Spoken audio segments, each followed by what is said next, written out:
Достар, баршаларыңызға ассаляму-алейкум. Бүгінгі видеода мен тәсбих намазының оқылу үлгісін көрсететін боламын.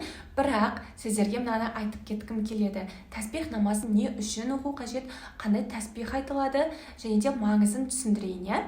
Тәсбих намаз туралы пайғамбарымыз саллаллаху алейхи уассалям былай деп айтқан: тәсбих намазын аптасына бір рет оқыңдар. Шамаларың жетпесе айына бір рет оқыңдар. Оған да шамаларың жетпесе жылына бір рет оқыңдар.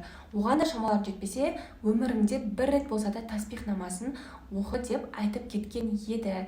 Енді осы тәсбих намазы қанша ракаттан тұрады? Ол 4 ракаттан тұрады.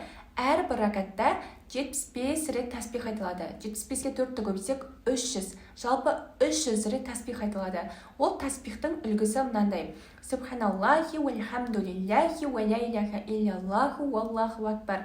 Субханаллахи деген Аллах пәк, вальхамдулиллахи Аллаға мадақтар болсын, ва ля иляха илляллаху Алладан басқа тәңір жоқ, Аллаху акбар, Аллах ұлық мағынасын түсіндіріп кеттім.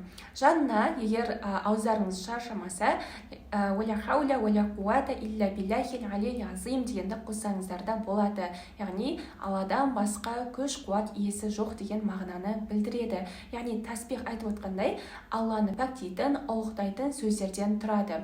Мен видеода тәсбих намазын 4 ракатты 2 ракатқа бөліп көрсеттім. Яғни осы видеода қазір оқу үлгісін көресіздер ғой, 2 ракатты көрсетемін, соны толық аяқтайсыздар.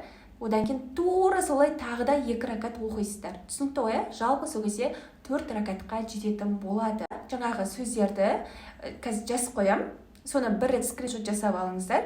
Оны тәсбих дұға деп жазып қоямын. Тәсбих дұға деген кезде жаңа сөздер естеріңізге түссін. Субханаллахи вальхамдулиллахи ва ля иляха илляллаху валлаху акбар деген. Жарай ма? Ал кеттік. Ниет еттім Алла ризалығы үшін 2 ракат тәсбих намазын оқуға. Аллаху акбар. Субханака дұғасын оқимыз, одан соң 15 рет тәсбих дұғасын оқимыз. Ол Субханаллахи вальхамдулиллахи ва ля иляха илляллаху валлаху акбар. Одан соң Фатиха, одан соң Кәусәрді оқимыз. Рукухке барамыз, Субхана роббиял азим деп 3 рет айтамыз, одан соң 10 рет тәсбих дұғасын оқимыз. Самиаллаху лиман хамида роббана ва лакал хамд дейміз, сосын тағы 10 рет тәсбих дұғасын оқимыз.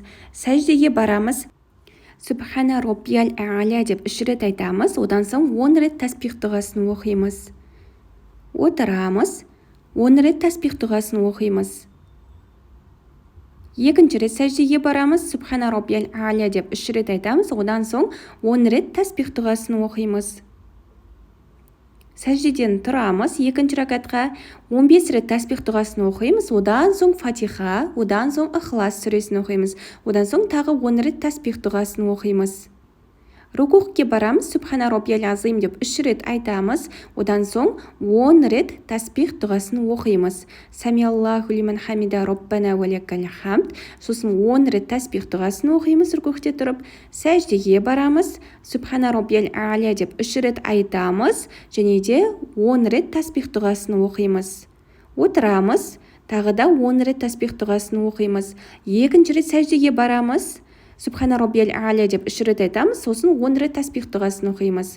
Және де әттахият, салауат, роббана атина дұғаларын оқып, екі жаққа сәлем бересіздер. Ассаляму алейкум рахматуллах, ассаляму алейкум рахматуллах деп Аллах тағаладан кешірім дұғаларыңызды сұрап, барынша жылап тұрып айтыңыздар. Аллах қабыл етсін.